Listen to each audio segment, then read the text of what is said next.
Halo semuanya, kembali lagi dengan English with me bersama Teacher Taufik. Pada video ini kita akan membahas soal-soal latihan structure dan written expression yang ada pada buku Longman. Khususnya pada video ini kita akan bahas 10 soal dari review exercise skill 1 sampai 8.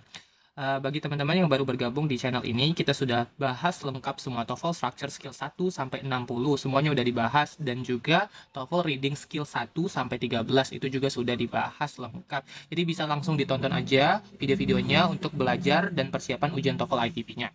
Baiklah, sekarang kita langsung aja ke soal dan pembahasannya. Untuk teman-teman yang mau coba jawab dulu sendiri, bisa di-pause dulu videonya dan klik lanjutkan untuk mendengarkan pembahasannya ya. Oke, kita baca. Di sini ada soalnya, kita baca dulu soalnya. The three basic chords in bla bla bla, the tonic, the dominant, and the subdominant. Jadi ini adalah soal-soal TOEFL skill 1 sampai 16, 1 sampai 8 ya maksudnya, TOEFL structure ya. Nah, ini soal review. Jadi dia mereview skill-skill yang ada di soal skill 1 sampai 8 pada structure ya. Oke. Nah, untuk soal nomor 1 ini dia berkaitan dengan materi preposition, atau kita sebut juga object of preposition. Jadi bagi teman-teman yang belum belajar dan pengen belajar skillnya, itu ada di skill 2 structure ya, skill 2 structure, judulnya itu object of preposition. Jadi bisa dicari aja di channel ini, udah dibahas tentang materinya. Oke, di sini kita langsung ke pembahasan soalnya ya, karena nggak bisa bahas materi lagi. Kita fokus di soalnya. Oke, di sini sudah kita baca terlebih dahulu materinya sedikit. A preposition is followed by a noun or pronoun that is called an object of preposition. Jadi, suatu kata depan, preposisi itu kata depan ya, diikuti dengan suatu kata benda atau kata ganti yang disebut sebagai objek dari kata depan atau object of preposition ya. If a word is an object of preposition, it is not the subject. Jadi jika dia merupakan objek dari preposisi, dia bukanlah suatu subjek ya.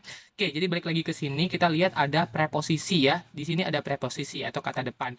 Nah, ini nih merupakan preposisi yang artinya dia hilang di bagian sini, ada yang hilang. Artinya, yang hilang di sini kita bisa sebut sebagai objek dari preposisi. Saya singkat saja dengan O, objek itu, dan preposisi saya tulis dengan P ya. Jadi yang kita butuhkan di sini adalah objek dari preposisi, karena yang hilang di sini, yang rumpang di sini adalah bagian setelah preposisinya. Yang kita butuhkan adalah objek dari preposisi. Apa saja yang bisa jadi objek dari preposisi? Di sini dijelaskan bahwa yang bisa jadi objek dari preposisi itu yang itu ya, pertama adalah kata benda, noun, apapun kata benda, ataupun yang kedua bisa juga pronoun atau kata ganti ya. Kata ganti itu kayak she, he, it, atau kepemilikan ya. Kata ganti kepemilikan macam-macam ya. Oke, nah kita di sini tugasnya mencari kata benda dan atau kata ganti. Tapi sebelumnya, sebelum kita lihat pilihan jawabannya, akan lebih baik kita lihat dulu, kita identifikasi dulu yang mana subjeknya dan yang mana kata kerjanya. Jadi seperti pada video sebelumnya yang saya jelaskan, ketika berhadapan dengan soal TOEFL itu yang khususnya structure, yang pertama kali kita identifikasi itu adalah mana subjeknya dan mana verbnya. Oke, di sini kita udah ketemu subjeknya, sudah ada di soal sini ya. The three basic words ini sebagai subjeknya. Nah, di sini ternyata ketika kita lihat ke samping sampai titik ini nggak ada verbnya. Berarti yang kita butuhkan di sini selain objek dari preposisi, kita juga butuh kata kerja. Jadi saya tambah di sini plus verb ya. Jadi yang kita cari di pilihan ganda sini A sampai D, manakah yang memiliki objek dari preposisi dan juga manakah yang ada verbnya. Coba kita lihat yang A functional harmony. Functional harmony ini merupakan kata benda ya. Kata benda tadi bisa jadi object of preposition, bisa, tapi sayangnya di sini tidak ada kata kerja. Selain kita butuh objek dari preposisi, kita juga butuh kata kerja. Jadi pilihan A bukanlah pilihan yang tepat. Yang B, functional harmony. Betul, functional harmony bisa jadi kata benda. Kemudian kita ada kata is ya di sini, dan ini bisa jadi kata kerja. Oke, di sini sudah ada kata bendanya ya. Kata bendanya, atau kita singkat sesuai itu adalah objeknya ya, objek dari preposisinya. Tapi sayangnya di sini kata kerja dan subjeknya tidak match ya, tidak agree, tidak sesuai, karena di subjeknya di sini adalah plural. Kalau dia jamak, maka dia verbnya harus jamak juga, plural juga. Di sini verbnya is, artinya ini singular, berarti tidak cocok ya. Oke, kita lihat yang C, functional harmony are. Yang ini yang baru benar ya. Di sini ada kata bendanya, kita singkat dengan objek of preposisinya, objek dari preposisinya. Kemudian di sini ada are, yaitu verbnya, dan verbnya ini sudah cocok dengan subjeknya yang plural. Jadi jawabannya C ya. Oke, bagaimana dengan yang D? Kita lihat yang D, functional harmony they are. Nah, di sini kita lihat ada objek dari preposisinya. Udah bener ya? Tapi di sini kita lihat ada subjek lagi, ada verb lagi. Nggak bisa. Yang kita butuhkan hanyalah objek dari preposisi dan verbnya, tidak butuh subjek. Kenapa? Subjek sudah ada di sini ya, double nanti subjeknya ya. Jadi jawaban yang paling tepat untuk nomor 1 adalah C. Baiklah teman-teman, kita lanjut ke nomor 2. Nomor 2, kita baca dulu soalnya. Blah blah blah, the Hale telescope at the Palomar Observatory in Southern California, scientists can photograph objects several billion light years away. Oke, nah bagi teman-teman diingatkan kembali, yang mau coba jawab sendiri dulu nggak apa-apa, di pause dulu videonya. Nanti kita kalau udah dapat jawabannya silakan dilanjutkan videonya biar melihat pembahasannya ya. Oke, kembali lagi ke soal di sini. Nah, di soal ini kita lihat ada bagian numpang di awal kalimat ya. Nah, kita lihat dulu pembahasannya di sini. Di sini nomor 2 ini berkaitan dengan materi skill structure yang ada pada soal skill ketiga. Bisa dicari aja skill 3, judulnya apositif ya. Nah, jadi di sini kita lihat yang rumpang di sini bukanlah subjek, tetapi adalah apositif. Jadi apositif itu bisa muncul dalam bentuk pola, kedua pola. Yang pertama yaitu subjek, apositifnya di tengah, dan verbnya. Kemudian pola kedua, dia bisa juga muncul di awal kalimat apositif, baru diikutin subjek dan verb. Nah, pada kasus nomor 2 ini, kita lihat sudah ada subjeknya di sini. Ini subjeknya ya. Dan di sini juga ada kata kerjanya, can photograph ya. Subjek dan verbnya sudah ada. Artinya bagian yang sebelumnya ini yang dipisahkan dengan koma ini merupakan apositif. Apa saja yang bisa jadi apositif? Apositif itu yang bisa jadi apositif yaitu kata benda atau frasa kata benda selain yang tidak berisikan kata kerja ya. Apapun selain kata kerja itu bisa jadi apositif ya. Fungsi apositif itu menjelaskan atau memberikan informasi tambahan terkait subjek yang sedang dibahas. Jadi kita cari tugasnya di pilihan gandanya ini A sampai D-nya adalah frase kata benda ya. Atau yang bisa melengkapi frase kata benda seperti artikel, an, ataupun preposisi pun bisa juga ya. Oke, kita lihat yang A. Yang A di sini kita punya the ya, the Hale telescope. Ini bisa ya, ini bisa karena dia sebagai artikel. The Hale telescope at the Palomar Observatory in Southern California, scientist. Oke, sebenarnya yang A ini bisa, tapi secara makna kurang pas ya. Coba kita lihat dulu opsi yang lain. Kita tahan dulu yang A. With the, kalau yang A ini, yang B maksudnya, yang B ini dia ada tambahan penggunaan preposisi. With the Hale telescope at the Palomar Observatory in Southern California, scientists can photograph. Jadi di sini lebih masuk ya, with ya, dengan, karena dia secara makna lebih tepat ya. Oke, nanti kita balik lagi ke soal pilihan A, B. Kita lihat C dan D dulu. They use yang ini jelas salah ya. Karena apa? Karena kita nggak boleh ada subjek lagi. Subjeknya sudah ada. Kemudian di sini ada verb lagi ya. Nggak boleh. Jadi ini salah. Yang D juga ada subjek lagi dan ada verb lagi. Kenapa? Karena kita yang butuh bukan subjek dan verb. Tapi kita butuh di sini adalah apositif. Saya singkat jadi A, P, P ya. APP ya, apositif ya. Nah, tadi kan apositif yang bisa adalah frase kata benda ya. Nah, sekarang kita pilih yang mana yang lebih cocok, yang A atau yang B. Yang paling tepat itu yang B ya. Kenapa? Walaupun A sebenarnya bisa digunakan untuk melengkapi apositif di atas, tapi secara makna lebih cocok yang B. Kalau kita artikan dengan teleskop Hale di at the Palomar Observatory Palomar di California bagian selatan, para ilmuwan bisa memoto objek beberapa juta, beberapa miliar tahun cahaya jauhnya ya. Jadi yang lebih tepat itu adalah dengan menunjukkan alatnya ya, bahwa saintis itu, ilmuwan itu memotret atau memotonya dengan teleskop Hale itu. Jawaban yang paling tepat yang B. Oke, kita lanjut ke nomor 3. Without the proper cards installed inside the computer, impossible to run a graphical program. Nah, di sini kita lihat ada yang rumpangnya ya. Nah, sekarang kita harus menentukan apa yang rumpangnya. Nah, di sini kita balik lagi ke materi yang udah dibahas di soal nomor 1 kalau tadi nggak saya. Ini berkaitan dengan skill 2, object of preposition. Jadi nanti teman-teman kalau kesulitan nyari skillnya, ini skill yang mana, mau bahas skill mau belajar lagi ke skill 2 atau belajar lagi skill 3-nya, nanti lihat aja di kolom deskripsi video ini, disematkan link untuk setiap skill yang dibahas di sini ya. Jadi tinggal klik aja bagian link deskripsi dari video ini ya, nanti akan disematkan video-video terkaitnya. Oke, nomor 3, di sini kita lihat ada penggunaan preposisi. Without ini adalah merupakan preposisi ya. Kita singkat sebagai P saja ya. Oke, preposition. Nah, di sini tadi dijelaskan bahwa jika nih yang poin kedua ini, jika suatu kata merupakan objek dari preposisi, maka itu bukanlah subjek ya. Apabila dia di apa kata itu adalah objek dari preposisi, maka dia tidak bisa jadi subjek. Artinya, ini kan without ini preposisi ya, yang mengikutnya ini sampai ke belakang ini merupakan objek dari preposisinya ya. Kita singkat jadi OP ya, objek dari preposisi.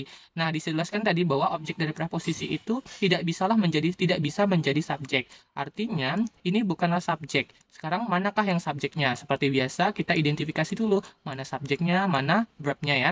Nah, di sini kita lihat verbnya sudah ada ya. Verbnya belum ya, belum lengkap ya. Di sini belum lengkap. Jadi kita butuh di sini adalah subjek dan kata kerja. Tugas kita di dalam untuk nomor 3 ini yaitu menemukan subjek dan verbnya yang ada di pilihan ganda. Kita lihat pilihan opsi A, is definitely. Is ini bisa jadi verb betul, tapi tidak ada subjeknya, kita juga butuh subjek. Jadi ini bukan pilihan jawabannya yang tepat ya. Yang B, because of. Because ini termasuk dengan konektor. Jadi nggak nyambung, kita butuhnya subjek dan verb ya, salah. Sekarang yang C, it is. Nah, ini yang lebih tepat ya. Subjek it itu bisa jadi subjek, kemudian is sebagai verb. Nah, ini opsi yang paling tepat. Jawabannya C. Sedangkan yang D hanya terdiri verb, sedangkan kita butuh subjek juga. Jadi yang paling tepat adalah it is. Kalau kita masukin di dalam situ, kalimatnya akan menjadi seperti ini. Without the proper card installed inside the computer, it is impossible to run a graphical program. Baiklah, kita lanjut ke nomor 3 sekarang. The charter for the Louisiana Lottery was coming up for renewal. Blank blank blank spare no expense in the fight to win renewal. Oke, nah ini masih berkaitan dengan skill yang udah kita bahas dari video sebelumnya, itu tentang coordinate connector. Nah, untuk coordinate connector itu ada pada skill structure skill 6. Jadi teman-teman nanti bisa lihat aja di channel ini. Kalau yang kesulitan nyarinya bisa nanti dilihat di link deskripsi video ini, nanti disematkan link videonya ya. Lihat di bawah aja, nanti tinggal klik skill-skillnya. Oke, kita balik lagi. Hal yang pertama kita lakukan seperti biasa yaitu menentukan mana subjek dan mana verbnya. Itu ya, ketika mengerjakan soal TOEFL structure yang rumpang-rumpang seperti ini, yang hilang-hilang seperti ini, identifikasi dulu mana subjeknya. Udah ada subjeknya belum nggak? Nah, ternyata kita lihat di sini sudah ada subjek ya. Ini subjek. Kemudian kita lihat di sini juga ada verb nih, was coming up. Ini verb juga. Nah, ternyata di sini kita temukan ada penggunaan verb lagi. Ya, ini verb ya. Nah, artinya di sini kalau ada dua verb, artinya kita butuh konektor dan kita juga butuh subjek, karena subjeknya nggak ada lagi, kita butuh satu subjek lagi. Jadi yang hilang di sini adalah konektor dan juga subjeknya. Sekarang tugas kita menemukan mana di opsi jawaban yang ada konektornya dan juga mana yang ada subjeknya. Yang A ini hanya bisa jadi subjek. Ingat, subjek itu bisa berupa noun, frasa kata benda ya, atau noun ya. Ini frasa kata benda. Tapi kita juga selain butuh subjek, kita juga butuh konektor. Jadi nggak bisa ya opsi A. Kita lihat yang B, so the lottery committee. Nah, di sini so ini bisa jadi konektor, khususnya yang dimaksudnya coordinate connector ya. Coordinate connector itu kan ada and, but, or, so, dan yet. Nah, ini juga termasuk ya, bisa jadi konektor. Kemudian kita lihat the lottery committee ini adalah kata frasa kata benda, dia bisa jadi subjek betul. Tapi di sini kita ketemu lagi konektor, double konektornya. Sedangkan di sini nggak ada lagi subjeknya atau subjeknya atau kata benda lagi yang setara. Jadi bukan jawabannya, kurang tepat ya. Karena ada n lagi. Oke, yang C, so the lottery committee. Nah, ini lebih tepat. Di sini ada konektor, kemudian di sini ada subjek kembali ya, subjek. Nah, jadi udah cocok ya, kita butuh konektor dan subjek. Jawaban yang paling tepat yang C ya. Bagaimana dengan yang D? Oke, yang D ini hanya ada subjek dan malah dia ditambahin verb lagi. Kita nggak butuh lagi verb, kita hanya butuh tadi konektor dan subjek. Baiklah, kita lanjut ke nomor 5. While in reality, Alpha Centauri is a triple star, blank blank blank to the naked eye to be a single star. Baiklah, di sini kita lihat pembahasannya. Ini juga masih berkaitan dengan soal nomor 4 tadi, berkaitan dengan konektor kata hubung. Cuman yang ini adalah adverb konektor ya. Kalau adverb konektor itu ada di skill 7 ya, dibahas di skill 7 structure. Nah, perhatikan di kotak ini, adverb connector itu bisa muncul di tengah-tengah kalimat atau di tengah, maksudnya di tengah antara klausa yaitu subjek. Di sini ada subjek, verb, terus dipisahkan, dihubungkan dengan konektor, udah ada subjek lagi dan verb. Terkadang adverb connector itu bisa muncul di awal kalimat ya. Kemudian diikuti subjek, verb, kemudian dia dipisahkan dengan koma kalau dia di awal kalimat, kemudian subjek dan verb ya. Hanya ada dua polanya ya, bisa di tengah antar klausa ataupun di awal kalimat. Nah, adverb connector itu seperti if, were, although, even though, wherever, while, unless, masih banyak yang lain ya, bisa dilihat di pembahasan video khusus ngebahasin skill adverb connector, ada di skill tadi sebutin skill 7 ya, bisa ditonton situ dan ada lengkap macam-macam konektornya. Oke. Jadi kita seperti biasa kita identifikasi dulu mana subjek dan verbnya yang ada pada soal ini. Kita lihat di sini while ini bisa jadi konektor ya. Kemudian di sini ada in reality, Alpha Centauri bisa jadi subjek. Kemudian is ada verb ya. Nah, kemudian di sini ada koma. Artinya di sini belum ada juga, terus kita lihat sampai akhir di sini belum ada subjek lagi dan belum ada verb lagi. Nah, karena udah ada konektor di sini, jadi kita nggak butuh lagi konektornya. Jadi yang dibutuhkan yang di bagian rumpang ini hanya subjek dan verbnya. Pola yang mana? Berarti dia pilih menggunakan pola kedua di mana konektornya muncul terlebih dahulu ya.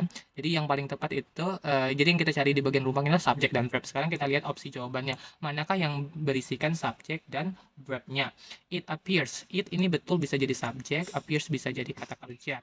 Kemungkinan besar ini jawabannya ya, tapi kita cek lagi opsi yang lain untuk memastikan. Yang B ini konektor ya, but ini bisa jadi konektor, subjek, it, kemudian appears ini verbs. Nah ini nggak cocok ya, kita hanya butuh subjek dan verb, kita nggak butuh konektor lagi, salah. Kemudian appears hanya sebagai verbs, jadi ini salah ya, kita butuh subjek juga. Despite ini bisa jadi konektor dan ini subjek, kita nggak ada ya, kita butuhnya subjek dan verb. Jadi opsi yang paling tepat adalah A, subjek dan verb ya, it appears. Baiklah teman-teman, kita lanjut ke nomor 6. The sun's gravity severely distorted the path of the comet. Blank blank blank enter its wildly erratic orbit around Jupiter. Baiklah, ini berkaitan dengan materi nomor 5 tadi, yaitu adverb connector, di mana adverb connector tadi bisa muncul di tengah atau di antara klausanya seperti ini ya. Kemudian pola keduanya bisa juga di awal kalimat. Sekarang tugas kita mengidentifikasi mana subjek dan mana verb pada soal nomor 6 ini. Oke, di sini kita ketemu the sun gravity, ini bisa jadi subjek. Kemudian distorted, ini bisa jadi verb ya. Kemudian di sini ketika kita lihat lagi di sini kita temukan verbnya ya, ada verb kembali. Oke, di sini ada verb kembali.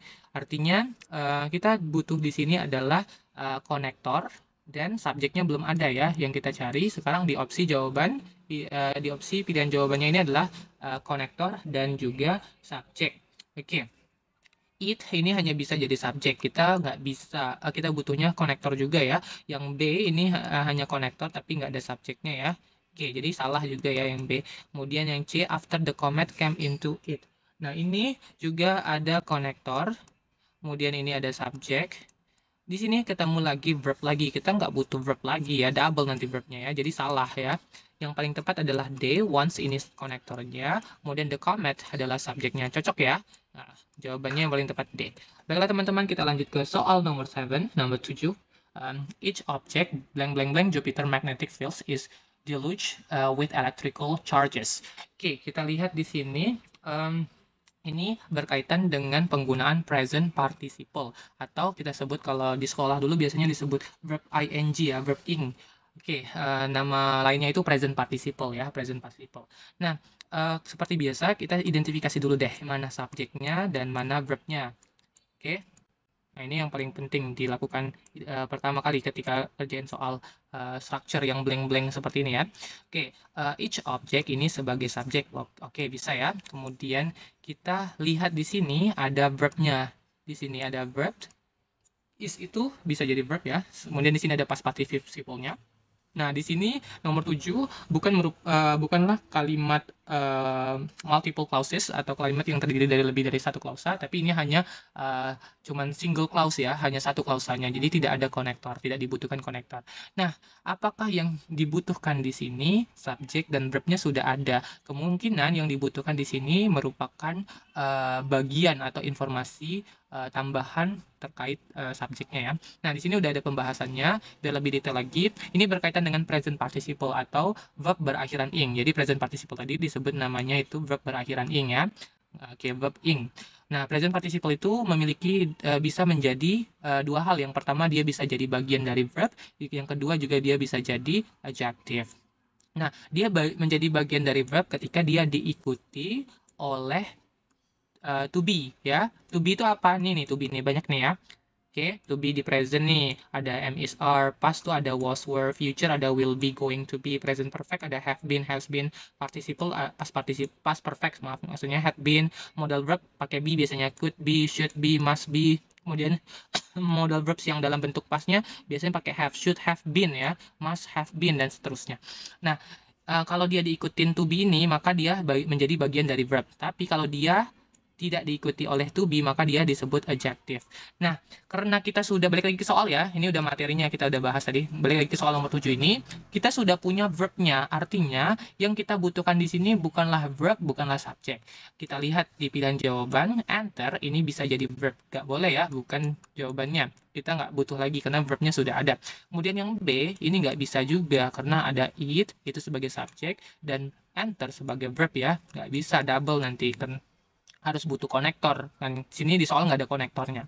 Yang C, entering. Nah, ini lebih tepat yang C ya. Jawaban yang paling tepat tuh C, karena entering di sini walaupun dia verb, tapi dia verb berakhiran ing. Verb berakhiran ing. Saya tulis di sini verb ing aja ya. Verb berakhiran ing. Walaupun dia verb ing, tapi dia tidak bertugas sebagai kata kerja atau berperan sebagai kata kerja atau bagian dari kata kerja, melainkan dia sebagai kata sifat. Jadi di sini yang kita butuhkan adalah kata sifat, dan kata sifat itu adalah entering ya. Kalimat yang lebih tepat itu each object entering Jupiter magnetic is deluged with electrical charges. Oke, kita lanjutkan soal nomor 8. As its name suggests, the Prairie Wetlands Resource Center, blank blank blank, the protections of wetlands on the prairies of the Dakotas, Montana, Minnesota, and Nebraska. Nah, di sini kita lihat ada penggunaan kalimat yang banyak klausanya ya, ada 2 klausa sepertinya ini. Oke, sebelum ke sana kita bahas dulu deh, mana kita identifikasi dulu subjek dan verbnya. Biar kita tahu apa sih yang dibutuhkan di kalimat ini. Kemudian di sini kita lihat ada its name. Its name ini bisa jadi subjek, suggest ini verbs. Kemudian jangan salah, di sini ada ss, itu juga bisa jadi konektor ya. Nah, ini konektor. Kemudian di sini ada bagian, kemudian di sini. Oke. Di sini sepertinya kemungkinan besar di sini ada Prairie Wetlands Resource Centers ini kemungkinan besar merupakan subjek ya. Nah, yang kita butuhkan di sini adalah verbnya. Yang kosong kemungkinan besar itu verbs ya.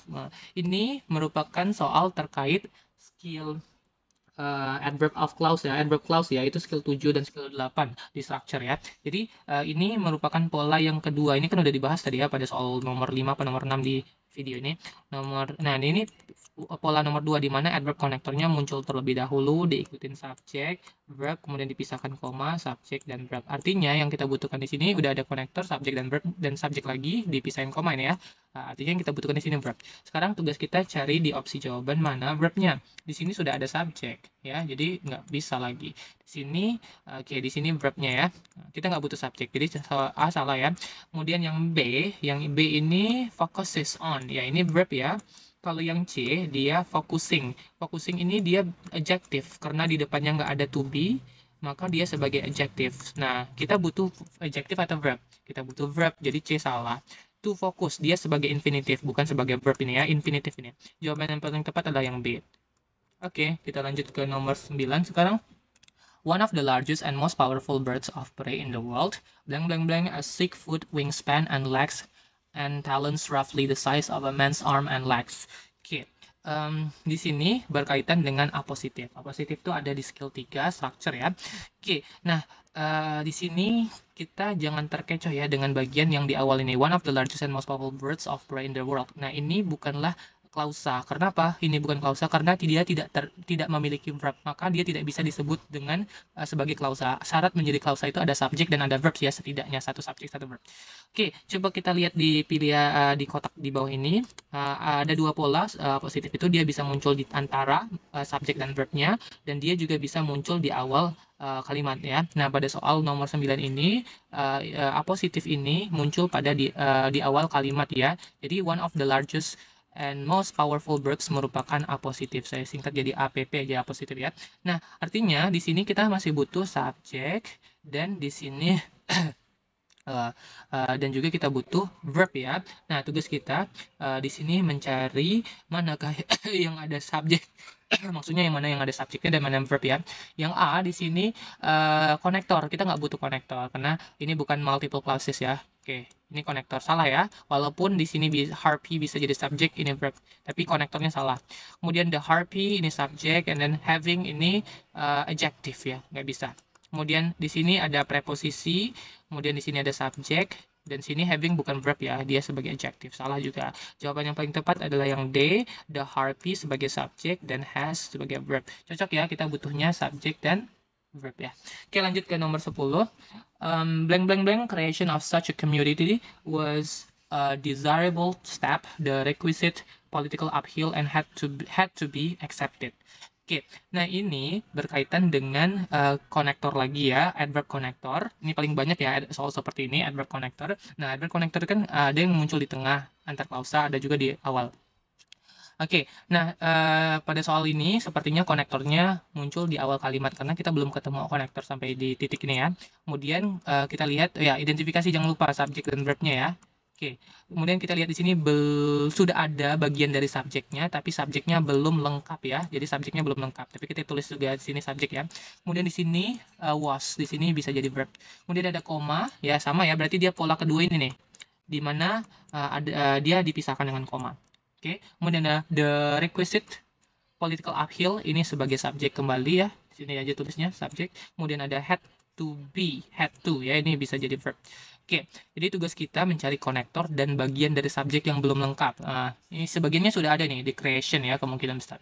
Oke, kita lihat opsi A, since ini bisa jadi konektor, betul. Kemudian the ini bisa jadi bagian dari subjek. Since the creation of such a committee was a desirable step ya. Kemungkinan besar yang A, tapi kita cek lagi yang B. Yang B hanya bisa sebagai bagian dari subjek ya, tidak ada konektornya. Kita butuh konektor juga, salah ya. Later ini bukan konektor ya. Oke, jadi ini bukan yang tepat ya. Kalau later itu lebih ke time marker, penanda waktu ya. Yang D di sini ada subjeknya, ada verbnya. Kita nggak butuh verb lagi. Yang kita butuhkan adalah konektor. Jadi jawabannya jelas ya, yang A. Begitu ya. Since the creation of such a community was a desirable step, the prerequisite political uphill had to be accepted. Alright, baiklah. Itu saja pembahasan kita kali ini. Jika ada pertanyaan bisa ditinggalkan di kolom komentar. Nantikan pembahasan materi bahasa Inggris lainnya di channel ini. Jangan lupa like, comment, dan